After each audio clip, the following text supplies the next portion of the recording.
Hi everyone, Brene here. Thanks for joining me for this Facebook Live. Want to introduce you to a couple people on my team who are going to be helping me take questions. This is Genia and this is Olivia, and they're part of our community building social team. So thank y'all for helping with the questions. I want to take a few minutes this morning and talk about Charlottesville and talk about some of my thoughts. I've had this incredible gift in my life of teaching at the University of Houston, Graduate College of Social Work, for the last 22 years. It is the most racially and ethnically diverse research university in the United States. And I have done far more learning than I've done teaching there. And I want to share some of my thoughts about what I've learned and the conversations I think we need to be having right now. I talk a lot in my work about the power of owning our stories. I talk about if we own our story, we get to write the ending. And if we don't own our story, the story owns us. And I think in the Gifts of Imperfection, that was the first time in my life personally that I've owned my story. That I wrote about, hey, look, I had this complete breakdown at 41. I fell apart. I was so tired and exhausted from trying to outrun vulnerability and outrun perfectionism that I just fell apart. And in owning that story and being truthful about it for the first time, it changed my life. Up to that point, I had tried to orphan that part of my life and said, and tried to pretend that I wasn't afraid and that I had my shit together all the time. So owning that story gave me the right to pick up the pen and write the ending. If we think about collectively, if we know it's true in our own lives that the stories we own, we get to write the ending, and the stories that we don't own us, we can take that micro lesson and apply it in a macro concept, in a community concept. The stories that we don't own collectively own us. We have to own the story in order to write the different ending. And I know it's painful, but it's not as painful as spending our lives running from our story. And our collective story in the United States is a story of white supremacy. That is the story. That's our story. And we have not owned it. So now it owns us. It still owns us.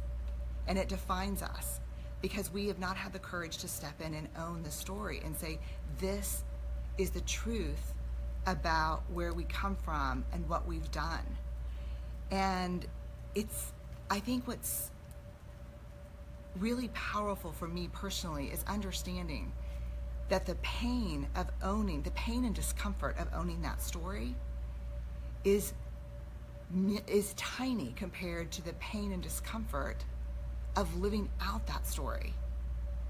So when we talk about owning a story, and especially a collective story, a historical story, there's three things that come to mind for me. The first is privilege. It's kind of the three P's of owning a collective story in history. It's privilege, perspective taking, and power.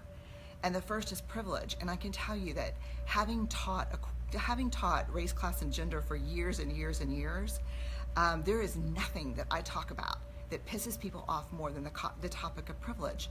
We just recoil when we hear the word, because what people say is, privilege? Are you shitting me, privilege? I was born with nothing.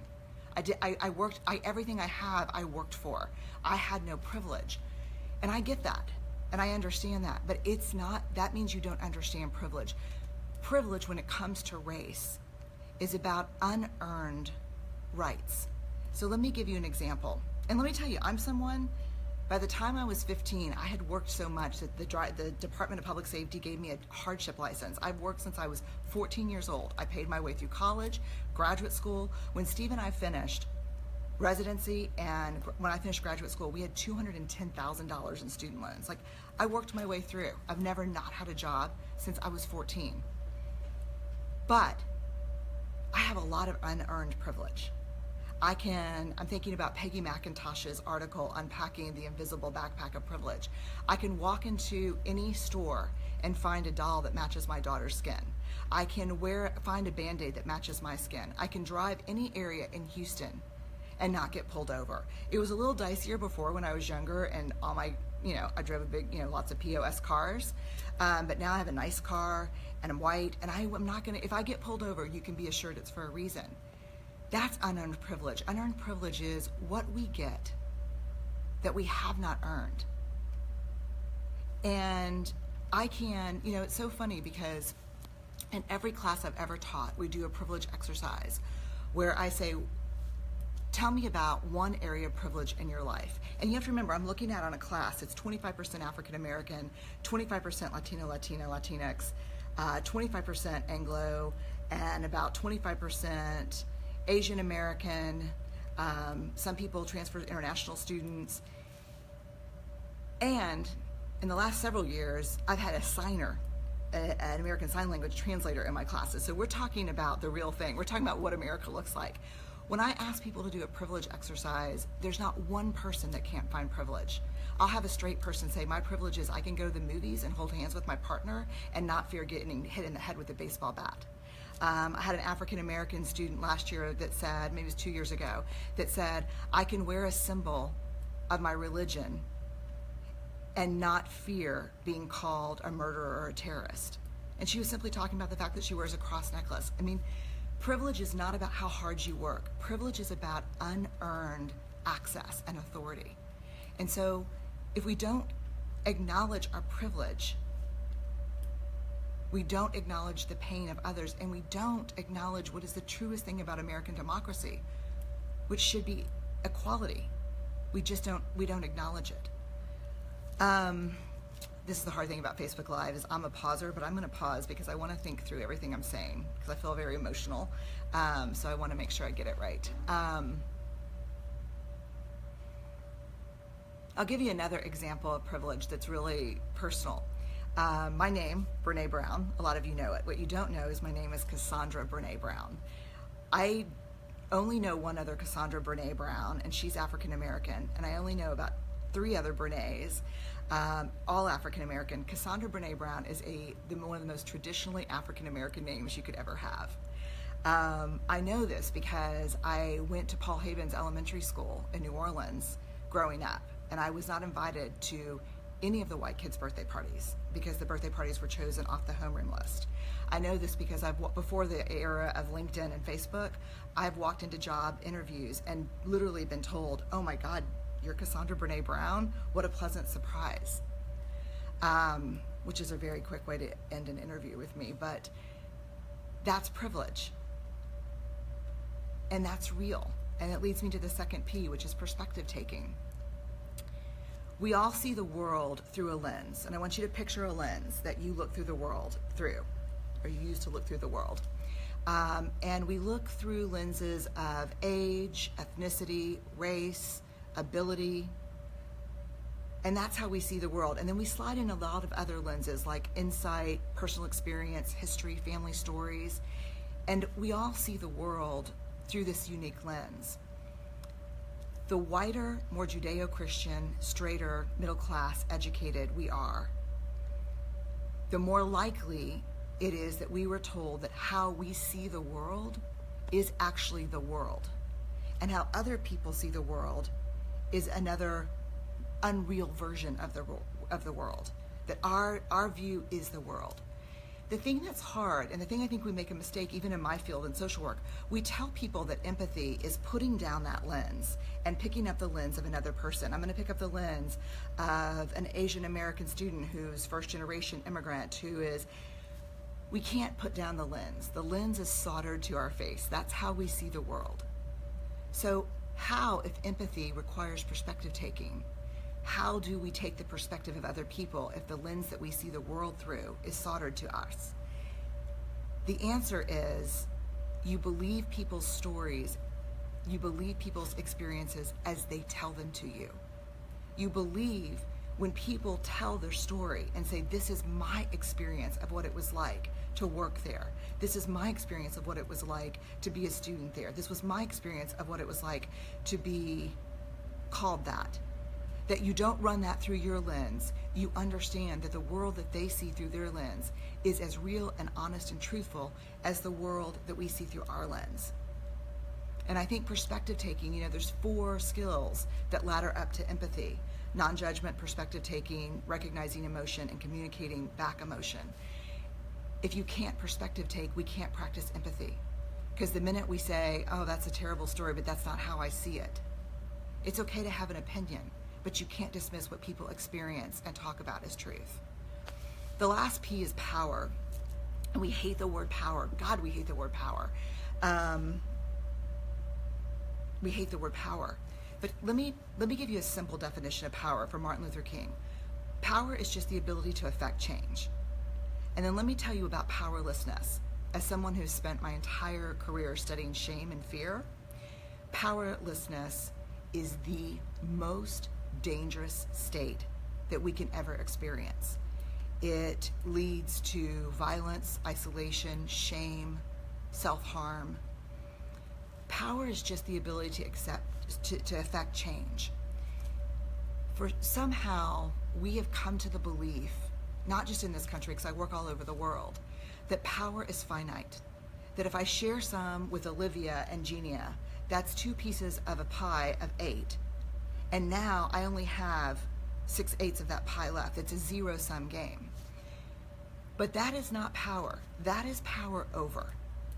And power over is finite, for sure. And I think what we're witnessing across the world today is power over's last stand. We are picturing really fearful, desperate people saying, I am afraid to move from a world of power over to power with and power to shared power. A belief in power that's infinite, a belief that power doesn't run out. It's not zero-sum. There is no evidence anywhere that power over is effective. Because when we lead and when we act, and even when we parent from a position of power over, we by definition disempower people who have great experiences, ideas, and stories to bring to the table. And so if we want to change, if we're tired of this story of white supremacy, and I'm going to use that word, and I understand, even my friends and family are like, I'm with you, Brene, can you not use that word? The only other time I've had people respond to language like that in my life is when I started researching shame. And people said, God, Brene, can you not use that word? Can you say embarrassment? Can you say, no, I can't. I'm going to say shame, because shame cannot stand being spoken. When you talk about shame, when you wrap words around it, it loses its power. The same is true of white supremacy. My job is not to make myself or anyone else comfortable. My job is to use the language that reflects most accurately what we're experiencing. And it is white supremacy. It is the belief that in biological, emotional, and cognitive ways that white people are better than black people. Very specifically. And it's gone on to, you can extrapolate it now against, a lot of other minority cultures. But here's the thing. We have dehumanized African Americans in this country. We had to. You cannot buy, trade, sell, and beat people if you keep them in the realm of human. You can't do it because we're not hardwired for it. We are actually hardwired to not hurt each other. And so in order to actually have something like slavery work, you have to rip the humanity out from people and see them as less than human. And that is not a million years ago. That is in recent history. And so our work right now is to call it what it is, say the words, figure out what we can do differently, and start to work around privilege, around power, and around perspective taking to believe people's stories and experiences. I am completely imperfect at it. And let me tell you, if you talk about it, you are inviting a shitstorm because you will not do it perfectly. And some people will use your imperfection in trying to have real conversations as a weapon. That's okay, because to opt out of the conversation because you can't do it perfectly is the definition of privilege. To wake up this morning and say, you know what, I'm not going to think about Charlottesville. I'm not going to think about these things. I'm not going to talk about them because they're so uncomfortable. It's such a downer. I'm really going to spend more time looking at cupcakes on Pinterest. That is the definition of Pinterest. That is the definition of privilege. You can walk away from the conversation. because you're not affected by it the minute you wake up, when you walk out the door, when you get to work, when you get to school. We have the courage to do this. We're going to have to do it together, and it's going to be imperfect. But if we don't do it, one of our worst stories in history will continue to own us, and it will not go away because pain will not be denied. So I think this is just a call to have braver conversations and to be more honest about the role we play and to listen, and to also stop being so hurtful and shaming when people are trying. I understand. I get really tired of trying to explain my experiences as a woman to men. At some point I'm like, screw it, I don't want to explain. You figure it out yourself. But to what end? To what? I don't think that works. So let me take some questions. Anything interesting that we need to answer? A lot of comments. I'm sure they're all interesting. Everyone's like taking it in right now. Yes. There was a shame question, right? Yeah. Do you want to read that one? Yeah. I have a question for you about shame. We're shaming the white men who participated in the march. You say that we shouldn't shame others. I'm trying to wrap my head around when it's okay and when it's not. Can you talk about that? So we're shaming the white men who showed up in Charlottesville, and I'm trying to learn more about shame. Is it okay to use it sometimes, and is it okay not to use it other times? No, it's not. It's not ever okay to me. There are two things. And this is where, like, you can call this Facebook how to piss off everybody, but I'm just going to tell you what I think. I don't think shaming anyone is ever good, and I don't think dehumanizing. So when I see people calling the men who are marching in Charlottesville white trash, I am adamantly opposed to that. When I hear people calling police officer pigs, I'm adamantly opposed to that. Why? Because every time we dehumanize someone, the very process that brought us to this place in the United States around white supremacy, every time we dehumanize someone, it rips a little piece of our soul apart. And dehumanizing the enemy, quote unquote, or shaming the enemy, is like wanting to hurt people, so you put poison in the water supply. Like, you're gonna have to drink that water too. Shaming, dehumanizing are not social justice techniques. They're emotional offloading. What we should do is spend our time and energy holding those people accountable. What we should do is, if you're armed and you're a member of a white terrorist group, you shouldn't be able to get on a frickin' plane and fly home. We use shame out of desperation when accountability is not working. We need to put more effort into accountability. But I am not for the dehumanization of any person, regardless of who you are, because it's not effective. There's a movement right now to call out these people and name them. Is that shaming them? No, it's not shaming them. It's holding them accountable. I don't think it's shaming them. Shaming someone and calling them out would be if they're hiding something, if you're not out yet, if you're a lesbian woman, you're not out yet, and I find out and I out you, that's shaming, because that wasn't my story to tell. These people had a story to tell. They went out. They weren't wearing hoods. They were kind of wearing invisible hoods, but they're dangerous. They're, having them on some kind of watch list makes sense to me, because it looked like domestic terrorism to me.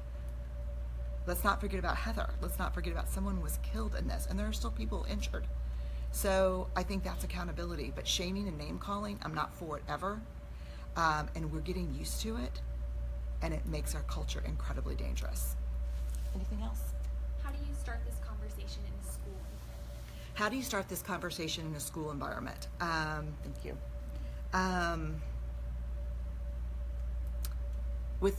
With some container building is where you start. Meaning, in clinical work, we call it container building, where we kind of set up, we're going to have some uncomfortable conversations. What does everyone need to feel safe? What does everyone need to contribute? What's okay and what's not okay? Just put it on the board, put it on a white, a big post-it paper on a whiteboard, whatever. Here's what's okay in this conversation. So the first thing you need to do is make sure it feels safe. One thing I will tell you is the greatest casualty of trauma is vulnerability. And so when people experience trauma around race, around sexism, around poverty, on a daily basis, being vulnerable around those topics and conversations is very difficult because trauma teaches us vulnerability is dangerous. So you really have to create a safe environment to have the conversations, and then you just jump in and let people use their own language and hold people accountable to the container rules. Anything else? What is the best way to offer harsh reflection around privilege when somebody is mansplaining or expressing subtle racism or sexism without shaming? I often find people respond to the reflection without shame, and I am not sure if that qualifies as shaming or holding accountable. That's like the $60 million question or whatever that. What was that game show? $60,000 question. $100,000 question. I think I was confusing it with the $6 million man, but age revealed. So the question is, how do I confront someone about their privilege when they're kind of explaining things to me or being subtly racist without shaming them? And so it's really hard because one of the biggest barriers to acknowledgement of privilege is shame. So shame is not a motivator for better behavior. Shame ignites two things: rationalization, blame. And so I think we have to say to people, listen, I feel like what you're saying to me is hurtful, and I don't feel like it's your intention to be hurtful, and I want to tell you how it feels for me. I want to have a conversation because I really appreciate you reaching out around this, but can I tell you how this is feeling for me? And then when you tell them, then say, it's not over there. Then say, how is it feeling for you? Well, I feel like an asshole, and I regret even talking to you about it. Okay, so what conversation do we need to keep having so that we're both grateful that this happened and it was hard and uncomfortable? Look, make no mistake. I have seen in the last couple of years political correctness used as a weapon of shame as much as I've seen it used as a tool for inclusivity. There's a story in Braving the Wilderness, my new book, that a guy tells about going home to visit his dad. And he gets home and he has this really hard relationship with his dad as it is. And he drives, I think, from LA to, I don't know where he's going, but he gets there and he's like, how are the new neighbors, trying to make small talk with his dad. And his dad says, oh, they're great. We love them. They've come over for dinner a couple times. We're going over dinner to their house next week. Your mom's super excited because they're Oriental and they're making pot stickers. And the son goes, Oriental? Jesus, Dad, racist much? Oriental? There's no place called the Orient, Dad. And he just lays into his dad. And it ends up with his dad crying and saying, I don't know what I did or failed to do as a father. I don't know why you hate me so much. I'm sorry I'm an asshole, but I can't stay and talk to you about this right now because I'm driving my neighbor that I'm supposed to hate so much to cataract surgery, so I've got to go. And here's the thing. Oriental, not good language, not inclusive, not thoughtful, not mindful. It could have easily gone, wow, God, dim sum, with pot stickers, that sounds really great. Hey, I want to give you a heads up.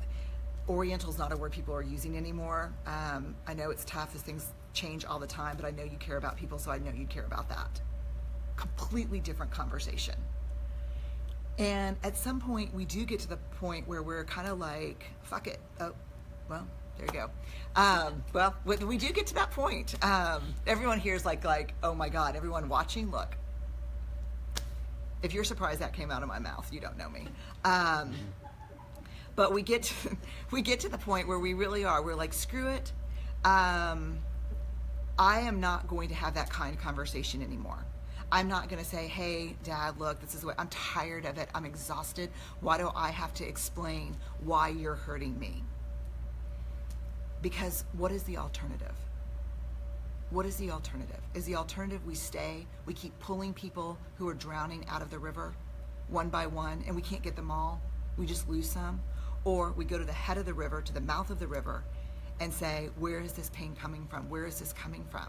I'm willing to have the conversation. And let me tell you, I've said stuff too that was completely out of line because I didn't know. I mean, I'm looking at my friend Michonne, like I write about this in Braving the Wilderness too. I wrote a story about, I was giving a talk and I used the term gypped. And I was like, hey, I felt so gypped about that. And this woman came up to me like an hour after I said it at break in tears and saying, I loved you. You changed my life. You meant everything to me. And I'm so devastated that you're an anti-Semite. You're a fraud. I mean, just like this whole thing. And I was like, what is happening? And I'll tell you the whole story. She said, I just can't believe you said gypped. And I'm like, she could tell. I was like, I still don't know. She goes, how do you think you spell that? And of course, the only thing I could think of was Jif peanut butter at the time, of course, because I'm in a shame storm, that's my remedy. So I'm like, Jipped. And I'll never forget, because she's screaming at this point, nothing in the world is spelled Jipped. It's Gypped, gypped. It's an anti-Semitic remark, stereotyping gypsies. And I was like, in my mind, I was thinking, am I in one of those moments where I have a deep hatred for gypsies and I didn't know it and it's just coming out now? And then I'm like, shit. I was in a complete shame storm. And I'm like, I actually didn't know. I had no idea. And if she would have come up and said, hey, I read all your books, your work changed my life, it saved my marriage, which are things she already said, and you said this word, I'm guessing you don't know what it meant, a little hypothesis of generosity. I would have felt grateful, not ashamed. So I don't think shame ever helps. Last question? Yes, we have two more. When one is overwhelmed by this and wants to stay and be in the conversation yet feels paralyzed, what do you recommend? How does one feel up? When you want to stay in the conversation but you feel overwhelmed and paralyzed, look, you can't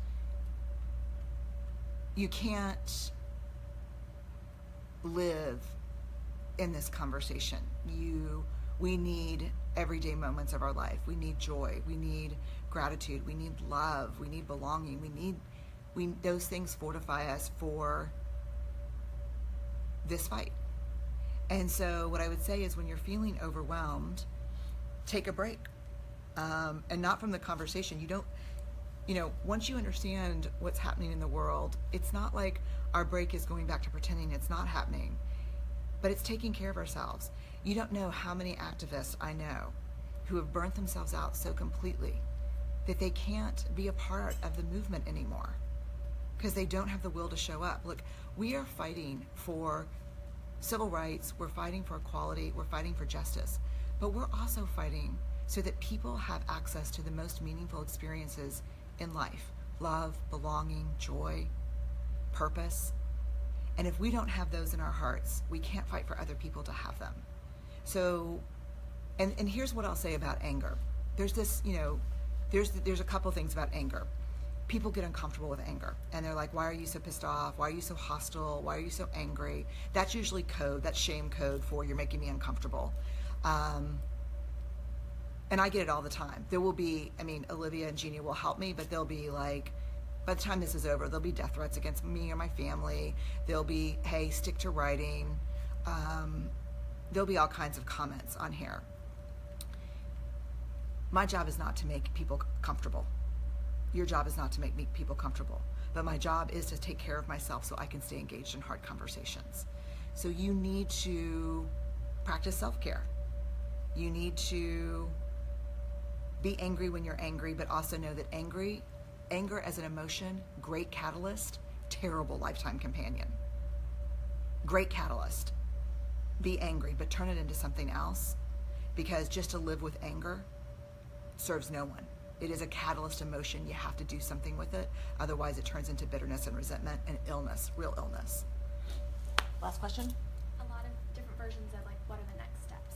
What are the next steps? Okay. So I think the next steps are, think about the P's, the privilege, power, perspective taking. And look, it's going to take 2 million individual acts of courage to start changing this. We just need a critical mass. Luckily, there are millions and millions of us doing it. No one person's going to flip this thing over. It is as much as how you show up in every day. If you're in HR and you're going through resumes and you see a name that's traditionally African American or Latino, or you see and someone kind of skips over it, call attention to it. If you hear someone dehumanizing someone, if you hear the term illegal alien, have a flag go up that says, wow, are we dehumanizing this person so we can get away with treating them less than human? Ask questions. Everyone's looking for the next thing to do. Reach out to your politicians and talk about what you need and what you expect. But this is a movement that we are the movement. And this is how we show up in our lives every day, the smallest moments. This is about when your child is sitting down watching TV and you're watching a show and you're like, wow, no one on that show looks like your friend Mariana. I wonder what that means. Like, it's about raising consciousness and doing it through questions and curiosity and love. And then speaking out when you see something go wrong. And if you approach speaking out with anger and self-righteousness, you will not move people. You have to reach out with love and curiosity.